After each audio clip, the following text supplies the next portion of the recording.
The early summer of 1827 settled over the Green River Valley like a long, dusty breath drawn straight from the backbone of the mountains themselves.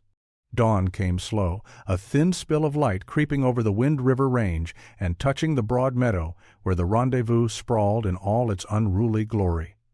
Smoke drifted from a dozen fires. Horses whickered, stamping at the flies. The mingled scents of sweat, singed hair, rawhide, scorched coffee, and wet river mud braided themselves into a perfume only the fur trade could love. Shoshone women carried bundles of trade goods from lodge to lodge. Crow warriors in painted leggings rode lazy circles along the edge of camp, watching everything, speaking little. French engagés haggled in loud bursts of patois. American trappers in buckskins loud enough to be seen from the Missouri strutted about with powder horns swinging and voices sharpened by whiskey. No other place on earth in those years smelled or sounded quite like the Green River Rendezvous, and none who walked into it forgot it.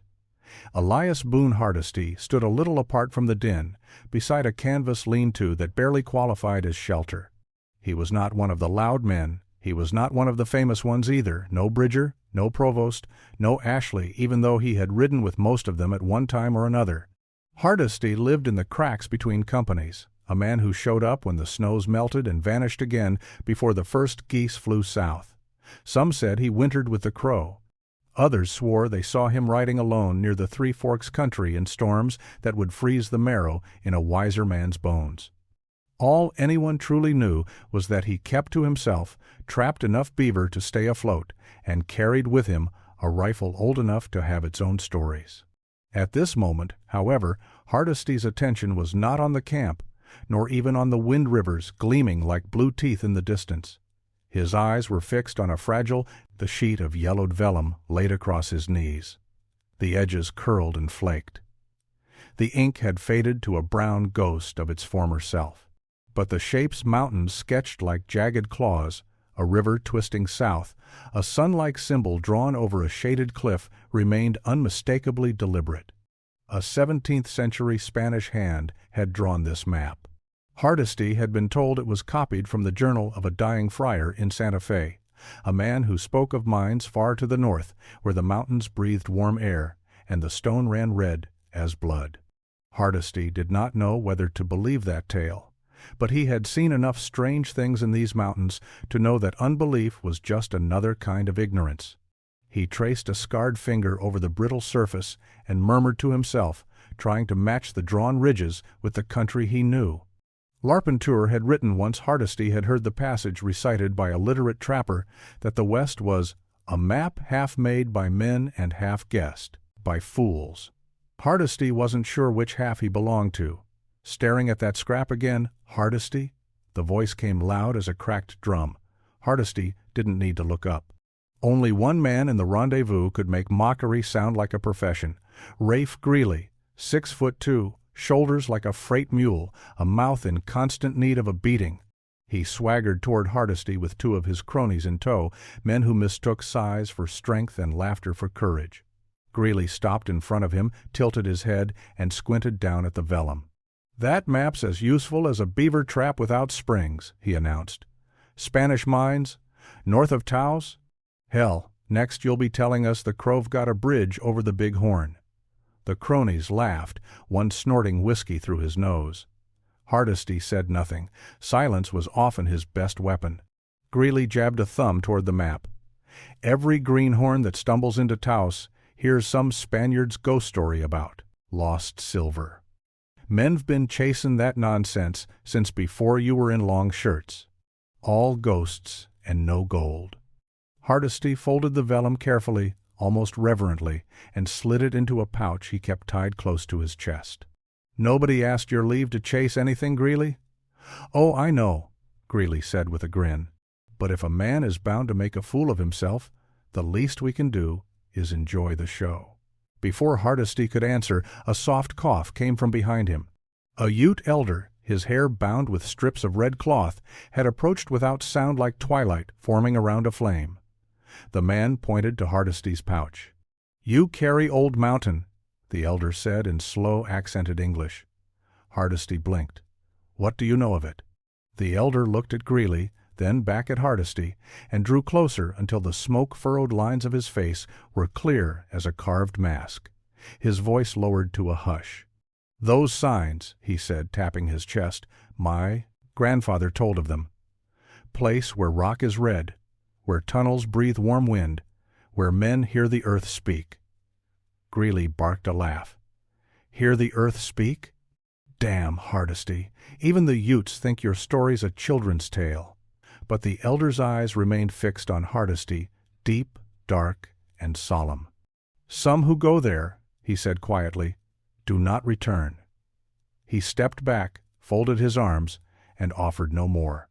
The laughter of Greeley's gang echoed across the camp as they walked off toward the whiskey tent. But Hardesty barely heard them. The words "warm wind" and "red stone" lodged in his mind like thorns. Behind him, the rendezvous continued its wild pageant guns trading for horses, horses trading for blankets, blankets trading for coffee and powder. Jedediah Smith passed through the crowd with that same calm, watchful mien he was famous for, stopping long enough to nod at Hardesty. "Heard you're chasing old Spanish stories," Smith said, quietly. "Be careful. Those tales drown more men than rivers." Hardesty offered a nod in return. "Reckon a man has to drown somewhere." Smith didn't smile. "Just make sure you ain't carrying all of us with you." He moved on, disappearing into the animal skin chaos. Hardesty stood there a long moment, feeling the weight of the map against his chest. The sun rose higher, glinting off the river. The camp roared around him alive, messy, clattering, but his mind wandered south to mountains he had not yet seen. A fool's errand, most said. A myth. A story for drunk Spaniards and gullible greenhorns. But the Ute elder's eyes, those had held truth. Hardesty touched the pouch lightly, as though taking a quiet oath. After rendezvous, he would ride south. Let them call him a fool. Better men than he had vanished, chasing less. The rendezvous died the way a great fire dies slow at first, then all at once. By the 8th day of July, the valley had begun to empty. Lodges came down. Horses were loaded, trade bales vanished into pack strings. The Shoshone families drifted east, the Crow north, the French engagés south toward Taos, singing half-drunken songs that carried across the water like ghostly laments. The Green River, so loud with men a week before, now murmured to itself again. Elias Boone Hardesty left before dawn. No declarations, no farewells. Just a man and his mule slipping out of camp like smoke through lodge poles. He followed the old Spanish trail cutoff, more a suggestion than a road heading toward the San Juan country. The air changed with each mile. The sweet-smelling willow flats gave way to dust and juniper, shadows stretched longer, peaks sharpened like spearheads. And with every day he rode south, the pouch against his chest seemed to grow heavier. Not with fear, with certainty. 3 days out, he fell in with a small party bound for Taos. 2 Frenchmen from Provost's outfit, a Delaware scout with a Crow wife, and a trapper, named Amos Haggerty, whose laugh was as dry as old leather. None of them asked Hardesty why he was heading south this late in the season. The mountains taught a man that most questions weren't worth the breath it cost to ask them. Still, conversation came as naturally as firelight. "San Juan country's rough this time of year," Haggerty said as they rode single file through a maze of pinon ridges.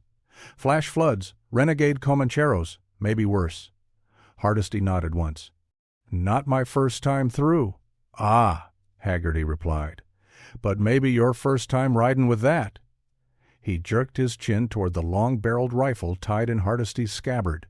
Hardesty let the remark pass. The Delaware scout, silent for nearly the whole morning, finally spoke. "That rifle old," he said, "but not useless. I see men do good with worse." Haggerty chuckled. "Maybe so, but that thing's long as a keelboat oar. Takes a full minute to load. You ain't shooting no, ambushing Comanche with it." Hardesty glanced at him. "Don't aim to." "Oh?" Haggerty raised a brow.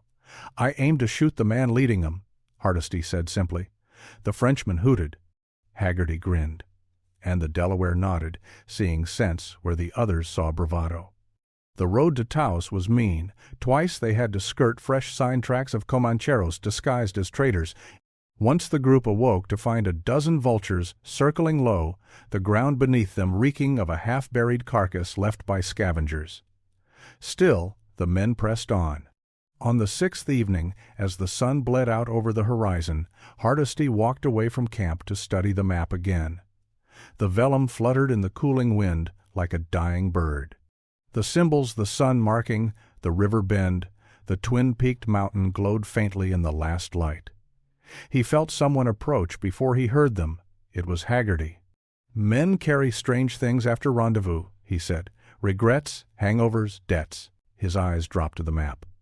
"Didn't take you for the treasure-chasing type?" "Not chasing treasure," Hardesty said. "Chasing truth." "That so?" Haggerty spat into the dirt. "Truth's heavier to carry than silver." Maybe it was the fading light, or the way the wind sighed through the sage, but Hardesty found himself speaking more openly than usual. "I saw a Ute elder look at this map." Man's eyes changed, like he saw a ghost wearing a familiar coat. Haggerty shivered. "Utes know this land deeper than we ever will. If he recognized something, you best step careful." The older man walked back toward the fire. Hardesty folded the map carefully and felt that same heavy thrum of meaning beat against his ribs. The next morning brought trouble. They were climbing the northern wall of a ravine when the Delaware suddenly froze, dropped to one knee, and pressed his ear to the ground. "Riders," he whispered. Within seconds, all sound in the canyon seemed to tighten like the air itself was holding its breath. Hardesty slid the long rifle free and checked the priming. The others did the same with their shorter, quicker guns. Then the riders appeared. 3 silhouettes against the sun, Spanish hats, long coats, guns slung low. Comancheros. They didn't attack at first, they just watched, studied the group, counting numbers, weapons, weaknesses. Haggerty muttered, "We keep going." Nice and slow. They did, but tension hung thick as rawhide cured over a fire. When the riders vanished, melting back into the ridges like they'd never been there, Hardesty felt the others relax too quickly. That night, as the moon rose thin and pale, the ambush came. Hoofbeats exploded from the dark, muzzles flared, bullets tore through sage. One Frenchman went down screaming, another cried for powder. Hardesty didn't shout, didn't panic. He knelt behind a fallen log, braced his old rifle, breathed once, and fired. The shot hit the lead horseman, clean center chest. The man toppled. The others, seeing their spear point fall, reeled back in confusion. "Hellfire, Hardesty!" Haggerty yelled. "You dropped the lead one!" But Hardesty was already reloading, motions smooth as winter river ice. Prime, powder, ball, ram, set, cock. By the time he raised the rifle again, the Comancheros had vanished, leaving only dust and the echo of hooves behind. When the camp settled, Haggerty stared long at Hardesty's rifle. No mockery, no grin this time. "Maybe that old fence post ain't so laughable after all." Hardesty didn't answer. He didn't need to. The mountains had shown their first teeth. And the map in his chest felt heavier still, as if guiding him toward something deeper, darker, and far older than silver. Tomorrow they would reach Taos, and the real trouble would begin. The trail bent east on the 7th morning, dropping steadily toward the Taos Valley. The air warmed, carrying the smell of juniper smoke and dust civilization, or something like it, after weeks of wilderness. By midday, the adobe walls of Taos Pueblo rose into view, red gold in the sun, stacked like ancient steps against the foothills of the Sangre de Cristos. Drums thumped faintly, dogs barked. Traders' shouts mingled with the smell of roasting maize. To a mountain man, Taos was many things: refuge, temptation, danger, and occasionally a grave. Hardesty had seen it all before, yet each return to its adobe labyrinth felt like walking into a story that had begun long before he arrived and would continue long after he left. The town was swelling with late-season traffic, mule caravans from Santa Fe, Comancheros in dust-cloaked hats, New Mexican families hauling woven blankets and peppers to market, trappers still half drunk from rendezvous. Taos swallowed them all. Amos Haggerty, who had limped in with a cut on his arm from the ambush, tipped his hat. "Well, Hardesty, we made it. I'll be taking my crew to the fire, Trader's Yard. What about you?" Hardesty's gaze drifted toward a narrow lane lined with old adobes, their walls cracked by time. "Got someone I need to speak with." Haggerty eyed him. "About that map?" Hardesty nodded. The older trapper scratched his beard. "Look, I ain't one to tell a man what dreams he should chase, but Taos is full of men who died listening to Spanish tales. Don't let yourself join 'em." Hardesty almost smiled. "I'll keep that in mind." He parted ways with the group and moved deeper into town. The ground here was hardened by centuries of footsteps: Spanish, Pueblo, Apaches, trappers, priests. Every building seemed to whisper of old bargains and forgotten promises. He stopped in front of a small adobe with smoke curling from its chimney. The door was painted turquoise, chipped with age. This was the home of Doña Isabel Torre, a widow whose family had worked the northern mining camps long before most Americans had set foot west of the Mississippi. Hardesty had spoken with her once before, years earlier, when he first heard rumors of a map like the one he now carried. He knocked softly. The door opened just enough to reveal a thin face framed by silver hair. Her eyes, dark and sharp, recognized him instantly. "You returned." "I did," Hardesty said. "And I brought something you once spoke of." At that, her expression changed. She opened the door fully and gestured him inside. The interior smelled of herbs and old wool blankets. Saints' images lined the walls. A single shaft of sunlight bent through a narrow window, settling on a woven rug depicting mountains in red thread, the same shade as the cliff drawn on Hardesty's map. He produced the vellum and unfolded it carefully on her table. The old woman inhaled sharply, then sat down as though her legs had suddenly weakened. "This," her fingers hovered over the faded ink, "this is older than your United States, older than the governor's decrees. My father told me of such drawings, marks made by the priests who found silver in the northern mountains." "You believe it's real?" She nodded once, gravely. "Real enough that men died for it. Real enough that the governor of New Spain forbade further mining there." Hardesty leaned forward. "Why?" A shadow crossed her face. "Because crews vanished. Entire crews. Tunnels collapsed for no reason. Some said the mountain breathed warm wind, like a furnace below the earth. Others spoke of noises, groaning, as if the stone itself protested." Hardesty felt the hair rise along his arms. Doña Isabel continued.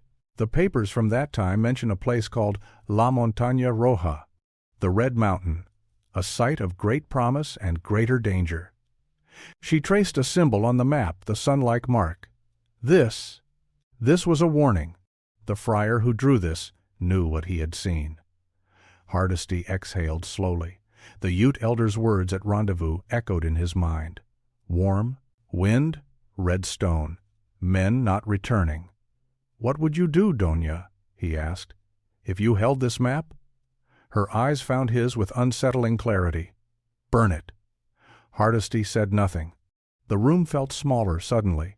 Before he could fold the map again, a roar broke outside, the sound of laughter, too familiar to mistake. Rafe Greeley. Hardesty stiffened. Doña Isabel frowned. "You bring trouble to my door? Trouble follows me without invitation," he said. Outside, boots scraped against dust. A fist pounded on the adobe wall. Greeley's voice boomed. "Hardesty, I know you're in there, chasing ghosts. Bring out that map so we can all have a good laugh."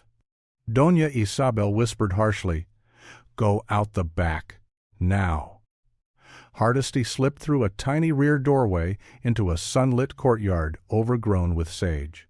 He vaulted a low wall and found himself behind a cluster of abandoned sheds. Greeley's laughter moved down the street like a storm that did not yet know where to strike. Hardesty stopped running only when he reached the edge of town, breath steady, mind churning. Taos had confirmed the map. The Spanish had mined there, and something had driven them out. As the afternoon shadows lengthened, he stood facing the distant Sangre de Cristo range. The peaks glowed with iron-red light, as though the mountains themselves held fire. Most men who chased these legends died without finding a single glint of truth. But Hardesty had seen enough. The path ahead was dangerous but no longer uncertain. Tomorrow he would ride into the Red Mountains. And whatever waited in those old Spanish tunnels, warm wind or ghosts or something far worse, he meant to find it. Hardesty left Taos before sunrise, long before Rafe Greeley's men had sobered enough to resume their sport of hunting him through alleys.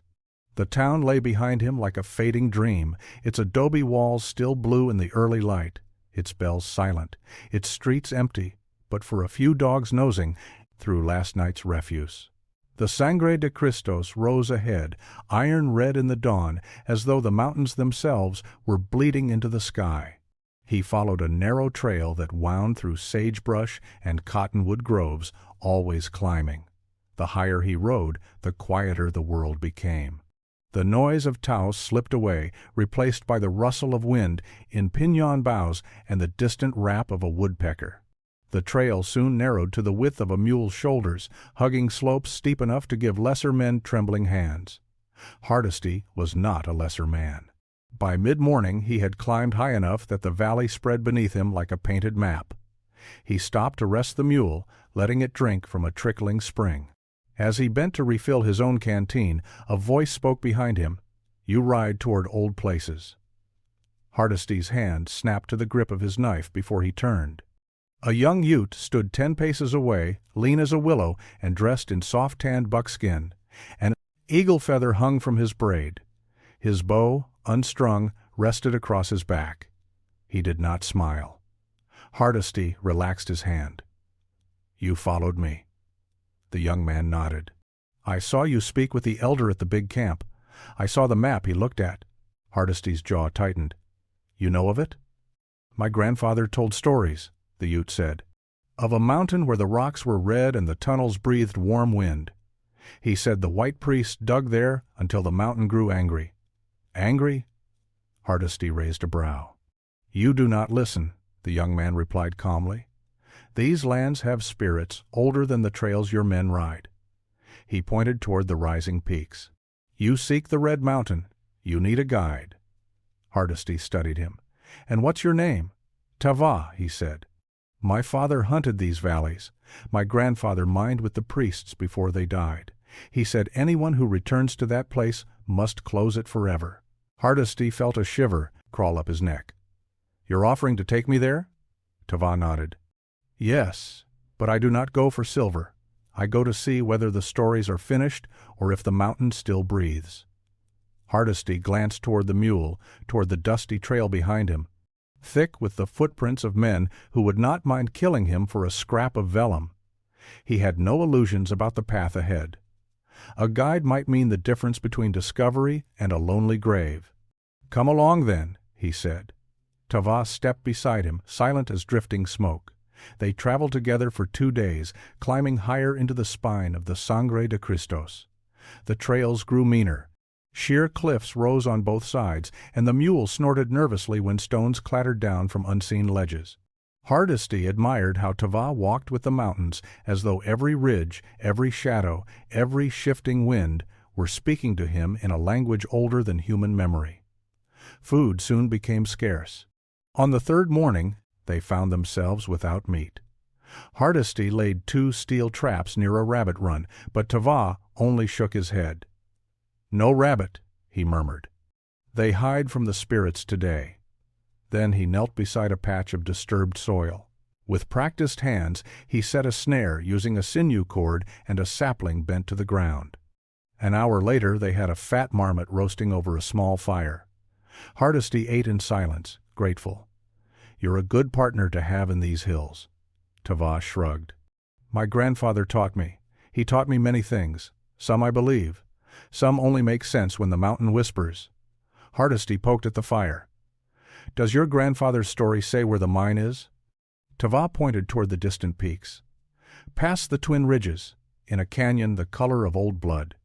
He paused. "You will know the place because the air will feel wrong." Wrong. Hardesty wasn't sure he liked that word. By late afternoon, the terrain shifted. The granite gave way to sandstone hued red as rusted iron. Hardesty recognized formations like those drawn on the vellum, The map had seemed fanciful once, but now each mark, each symbol, matched the land around him with unnerving precision. As they descended into a narrow wash, the sun dipped low, painting the canyon walls in molten gold. The air grew warmer, inexplicably so, like they were nearing a furnace vent. Hardesty felt sweat bead beneath his shirt. Tava stopped abruptly. His nostrils flared. "You smell it?" he asked. Hardesty did, a faint mineral scent, hot, dry, metallic. "Earth-breathing," Tava whispered. A chill prickled Hardesty's spine despite the heat. They continued on foot, leaving the mule tethered behind a boulder. The canyon tightened around them until the walls nearly touched. At last, the passage widened into a small basin surrounded by towering cliffs of red stone. The colors deepened as dusk approached, turning the entire amphitheater into a cathedral of blood-colored rock. Then Hardesty saw it. A narrow opening in the cliffside, half hidden by fallen stone and brush, barely tall enough for a man to enter upright. And warm air, unmistakably warm, flowed from within, carrying a distant, hollow moan that sounded almost like breath. Tava made a sign against evil. "This is the place." Hardesty stepped forward, his hand brushing the rock. It vibrated faintly, like something deep inside was shifting in its sleep. "This mine is older than any Spaniard," Tava said softly. "They thought they found silver. They found something else." "What?" Hardesty asked. Tava shook his head. "Mountain spirits do not speak to men. They only act." They stood in silence, the canyon echoing with the whisper of warm air. Hardesty felt the map against his chest, as if urging him on. "We go in at first light," he said. Tava nodded reluctantly. "Yes, but listen to me, Elias Boone Hardesty. If the mountain wishes to stay closed, we must obey." Hardesty looked at the dark mouth of the tunnel, an opening shaped too perfectly to be natural, yet too crude to be the work of modern men. A mine, a grave, a warning, maybe all three. As night settled over the Redstone Basin, Hardesty felt no triumph, only a rising certainty that the mountain had been waiting a long time for someone foolish enough to walk into its throat, and tomorrow he would. Dawn came pale and uncertain, its first light sliding down the red canyon walls like thin paint. Hardesty woke to the sound of warm wind, sighing through the narrow cleft of the mine entrance, an exhale from the mountain itself. Tava was already stirring the fire to life, his movements deliberate, silent. Neither spoke much while they prepared. Words felt out of place in that basin, as though speech might disturb whatever slept beneath the stone. Hardesty checked the flint in his rifle, tightened the strap on his possibles bag, and adjusted the knife at his belt. Tava painted a thin stripe of red ochre beneath each eye, a mark of protection, or maybe warning. When the sun cleared the eastern ridge, they approached the entrance. Up close, the warm wind was unmistakable, steady, unnatural, carrying the faint scent of minerals and something else. Something metallic and bitter, like old blood. The stone around the opening bore pick marks long smoothed by time. Spanish work, Hardesty thought, colonial-era tools. But deeper in, the stone changed. Rounded cuts, wider grooves, patterns that belonged to no European craft. The friar's map had spoken truth. "This place is wrong," Tava murmured. "But we go." Hardesty's jaw tightened. "Aye, we go." He lit a pitch-soaked splint and stepped inside. The tunnel began narrow, barely wide enough for one man, but within 10 paces it opened into a broader shaft braced by timbers blackened with age. Spanish timbers. Hardesty recognized the mortise and tenon joinery from descriptions Larpenteur had once given of the old southwestern mines. But here the beams bowed inward, swollen from heat and pressure, creaking like the ribs of a dying beast. Their footsteps echoed soft, hollow, endless. "Feel that?" Hardesty asked. Tava nodded, breathing. The warm air flowed steadily past their faces, rising up from deep within the mountain. Hardesty tried not to imagine the earth as something alive, lungs hidden somewhere far below. They passed abandoned carts with iron wheels rusted nearly through. A cracked crucifix lay in the dust. A bit of leather, hardened to stone, might once have been a mining glove. Spanish presence was everywhere like ghosts frozen in mid-task. But there were other signs too. Claw-like gouges in the stone, deep scars that no pick could make. "What made those?" Hardesty whispered. Tava shook his head. "Not men." The tunnel sloped downward sharply. They followed its curve until it opened into a chamber the size of a barn. Here, the air grew hotter, just shy of uncomfortable, but wrong for a cavern so deep underground. Hardesty knelt and touched the floor. Warm, nearly hot. "This mountain ain't natural," he murmured. "No," Tava agreed. "It is old." Hardesty lifted his torch higher. Something glittered. On the far wall, hidden behind fallen beams, lay a fissure lined with veins of ore silver thick as a man's fingers. A mother lode, enough to make kingdoms rise and fall. No wonder the Spaniards dug. No wonder they died. Hardesty approached slowly, studying the marks around the fissure. Some were human pick strokes. Others were jagged rents, as though the earth itself had split open from heat or pressure. "We found it," he breathed. Tava didn't smile. His eyes swept the shadows. "Do not touch it." Hardesty wasn't sure he intended to, but the gleam was hypnotic. Then something in the dust caught his eye, scraps of leather, torn cloth, a broken spur. More recent, dust-covered but not ancient. "Someone's been here," Hardesty said. He crouched and lifted a fragment of wool coat. The buttons were American-made, not Spanish, and scattered around the chamber lay a few spent musket caps, fresher than anything from the colonial era. "Comancheros," he said, "or outlaws." Tava pointed to Track's boot prints, nearly erased by dust, leading deeper into the mine. "They went in," Tava whispered. "But did they come out?" Hardesty scanned the tunnel beyond. It dropped sharply into darkness that seemed too thick, too still to be natural. He felt a pressure in his chest, as though the air there refused to move. "Something's wrong down there," he muttered. Tava touched a wooden support beam. It groaned. "We do not go deeper. This place is ready to fall." Hardesty stared into the black. Every instinct he'd honed in years of wilderness screamed agreement. The mine wasn't just unstable, it felt watchful. "You're right," he said reluctantly. "We've seen enough." They turned to leave.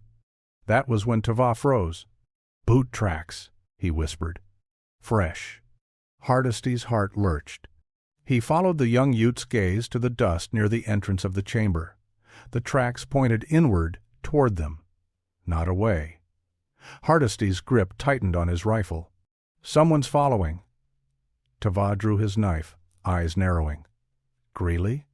If he picked up our trail from Taos, he'd follow a mule's tracks easy enough."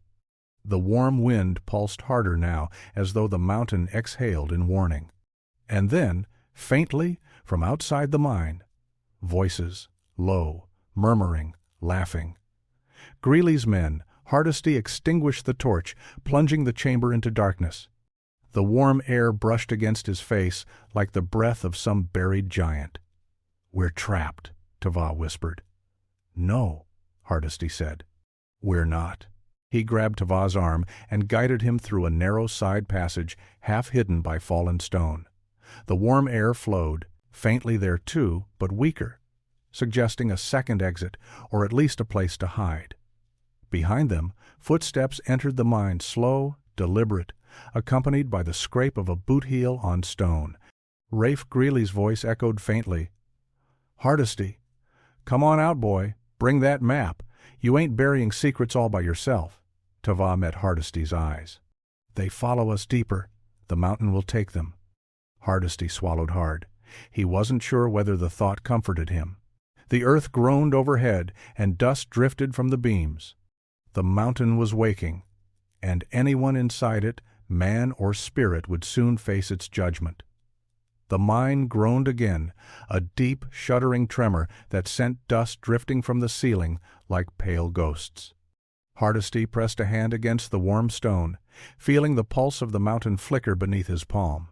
Tava's breath was steady beside him, but his posture had tightened like a bowstring drawn halfway and waiting for the pull. Behind them, Greely's voice echoed through the tunnels, warped and stretched by the twisting stone passages. "Hardesty! You down there, boy? Bring that fancy Spanish treasure map. I'll carve it off your corpse if I have to." Hardesty clenched his jaw. The sound of Greely's laughter slithered down the passage like a snake. It was too loud, too confident. He had no idea how dangerous this place was, and he didn't care. What mattered to Greely was that Elias Hardesty possessed something he thought he could steal. Tava placed a hand lightly on Hardesty's arm. "We must move." Hardesty nodded. "Aye.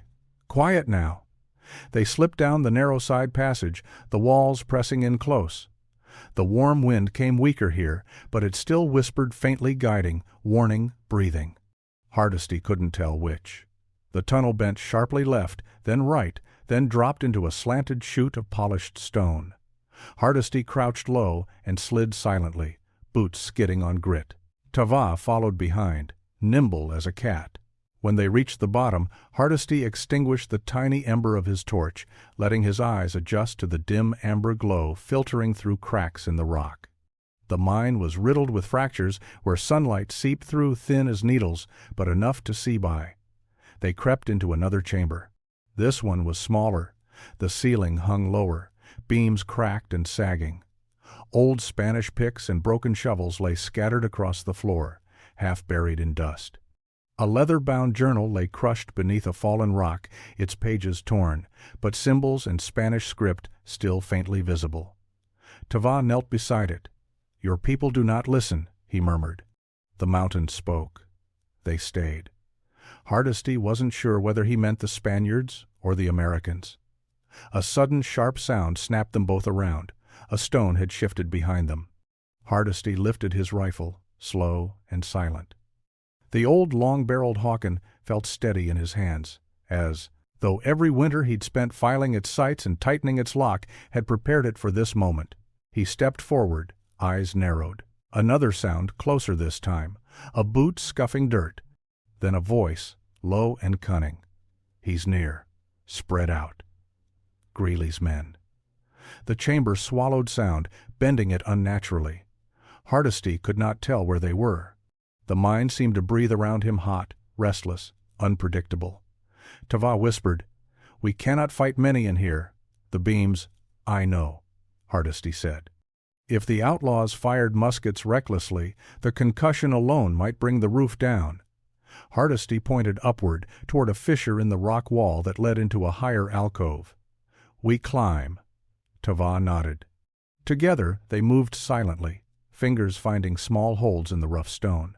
They pulled themselves into the narrow perch just as three figures entered the chamber below, silhouetted by the faint glow of their torches. Hardesty recognized Greely by the swagger alone. Two men flanked him, Calder and Finch, both rough, both eager for violence. Greely spat. "This place stinks, hotter than a cookpot in July. Why the hell would Hardesty come here?" Calder shrugged. "Treasure, maybe," Finch cackled. "Or that map.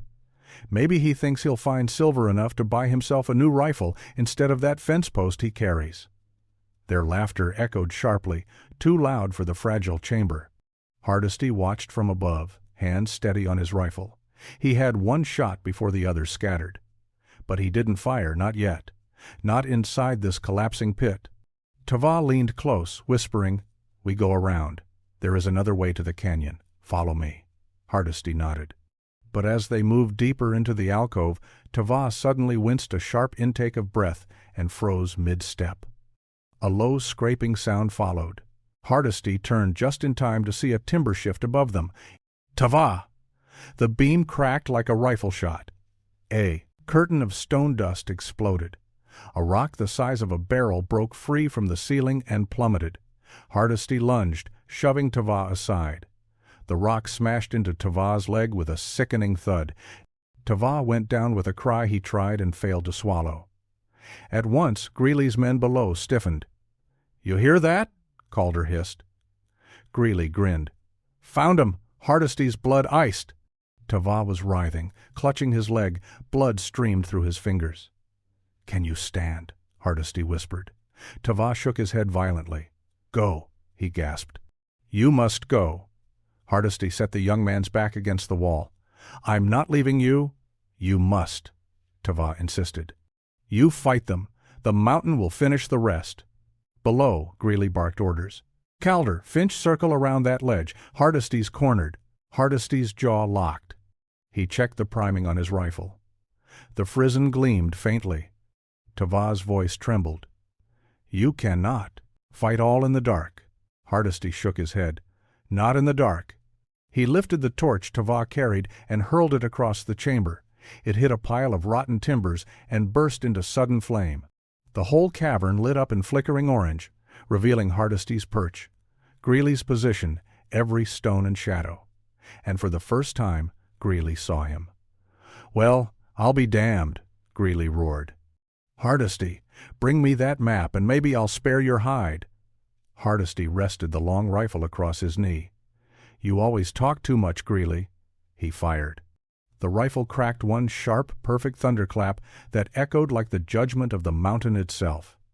Greeley staggered backward, struck square in the chest, eyes wide in disbelief. His torch fell, sputtering. He collapsed against the stone and slid lifeless to the floor. Calder shouted. Finch bolted. The cavern erupted in chaos.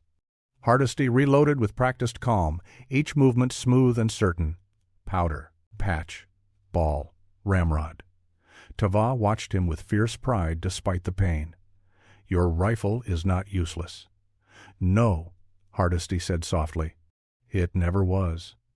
Calder and Finch scrambled for the exit, terrified now that their leader had fallen, and as they fled down the tunnel, the mountain groaned again louder than before. Tava's eyes widened. "The mine is falling!" Hardesty slung Tava over his shoulder, ignoring the young man's cries of pain, and ran toward the side passage. Behind them, beams snapped and rocks tumbled in thunderous crashes. The mountain had waited long enough. Now it would choose who lived and who stayed buried with the Spaniards. The mountain came alive behind them. Hardesty could feel it in the soles of his feet, deep rolling shudders, like the earth was coughing up centuries of silence. Dust swirled around him in choking clouds. Each breath tasted of grit and ancient stone. Tava, slung over his shoulder, clenched his jaw against the jolt of every step, but he did not cry out again. "Hold on," Hardesty muttered, though he wasn't sure if he meant it for Tava or himself. The side passage compressed around them. Jagged stones scraped Hardesty's shoulders as he squeezed through, boots slipping on loose rubble. Behind them, a beam snapped like the crack of a bullwhip. A chunk of ceiling crashed exactly where they had been seconds before. "Move," Tava hissed between teeth clenched in pain. "The mountain wants them, not us." Hardesty didn't waste breath answering. He shifted the young Ute higher across his back and pushed on, muscles burning. The warm wind turned into a harsh, gusting breath, hotter now, stronger, almost desperate. It tugged at his clothes as though the mountain itself was urging them out. They rounded a bend, half blind in the dust, and the faint wink of daylight appeared ahead, a sliver of pale blue sky. "Almost," Hardesty rasped. A rumble shook the tunnel again. Something groaned behind, then the deep, slow collapse of an entire passage. Screams echoed faintly from deeper in the mine. Outlaws, trapped. Their cries were short-lived, swallowed by the crushing roar of falling stone. The mountain had made its choice. Hardesty burst from the tunnel mouth into the red basin. Cool morning air filled his lungs like salvation. He lowered Tava carefully beside the boulder where they had tethered the mule earlier. The animal brayed, terrified by the crashing sound still rumbling out of the mine's throat. The world outside seemed too bright, too alive. The sky felt impossibly open after the crushing dark below. Tava clutched his shattered leg, panting. Blood soaked through the buckskin. Hardesty tore strips from his own shirt and wrapped the wound tight, using pine pitch and a strip of leather to brace the limb.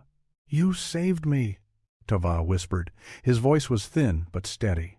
"You could have left in the dark." Hardesty shook his head. "Wasn't going to leave you. To that hell." Tava's expression hardened. "The spirits saw this. They sent you to end it." Hardesty rose slowly, his back stiff, lungs burning. He stared at the mine's entrance. Dust poured from the mouth like gray smoke. Rocks tumbled intermittently, some small, others large enough to shake the ground when they hit. The whole mountain looked wounded and still breathing. Hardesty felt a knot tighten in his chest, not fear, not regret, but a heavy understanding. If the Spaniards' journals he'd glimpsed were true, if the Comancheros had come seeking silver, if Greeley's gang had followed for greed, more men would come. Sooner or later, someone else would find a scrap of rumor, a copied map, a whispered tale in Taos, and they would open the mountain again. They'd tear at its insides until it killed them too. Hardesty stepped forward, jaw set. This ends here. Tava watched him, eyes narrowing with understanding. You mean to bury it? Hardesty nodded once. Aye, deep as it needs to be. He took only what he needed, the mule's powder kegs, enough black powder to level a hillside if placed just right. Powder was life to a mountain man. But some things were worth more than life. Hardesty limped back to the mine entrance, each step measured.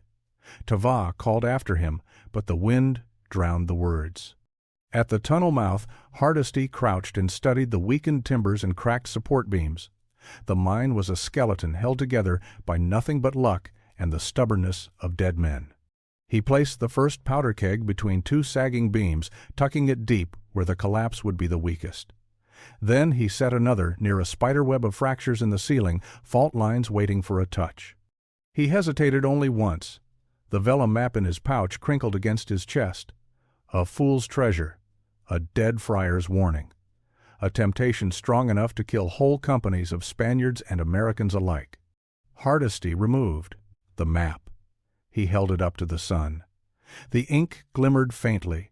Then he tore it in half, and again, until only scraps fluttered from his fingers like fallen leaves.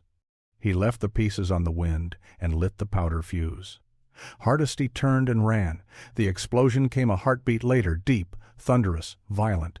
The ground leapt beneath his feet. A plume of dust and shattered stone burst from the mine entrance. A roar followed, like a great beast bellowing in agony and final surrender. Then the mountain collapsed, not all of it, but enough. The entire front of the cliff face caved inward, burying the tunnel beneath thousands of tons of stone. A wall of red rock sealed the entrance forever. Silence returned slowly, broken only by the whisper of wind through the canyon. Hardesty stood, chest heaving, watching the last stones settle. Tava beckoned him weakly. "It is done," he said when Hardesty knelt beside him. "The mountain sleeps again." Hardesty nodded. "Aye, and let it rest." They made camp in the shadow of the basin. Hardesty brewed willow bark tea for Tava's pain, using knowledge he'd once learned from a Crow elder during a bitter Yellowstone winter. He cleaned the wound, splinted the leg with 2 pieces of juniper, and wrapped it tight. "Will you be able to ride?" Hardesty asked. "In 2 days, perhaps 3, Tava said. "But you saved my life. I will not forget." Hardesty looked toward the sealed mountain. "Some things ain't meant for men to dig up." Tava nodded solemnly. "My grandfather knew that. Now you do too." They left the basin at dawn 2 days later. Hardesty walked beside Tava, leading the mule gently down the narrow trail. No one followed.